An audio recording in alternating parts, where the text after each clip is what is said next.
دختران دشت، دختران انتظار، دختران امید تنگ در دشت بیکران و آرزوهای بیکران در خلقهای تنگ، دختران خیال آلاچیق نو در آلاچیقهایی که 100 سال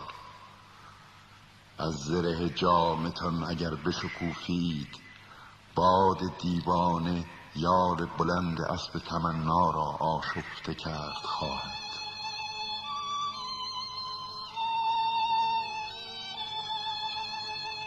دختران رود گلالود، دختران 1000 ستون شعله به طاق بلند دود، دختران عشقهای دور، روز سکوت و کار، شبهای خستگی،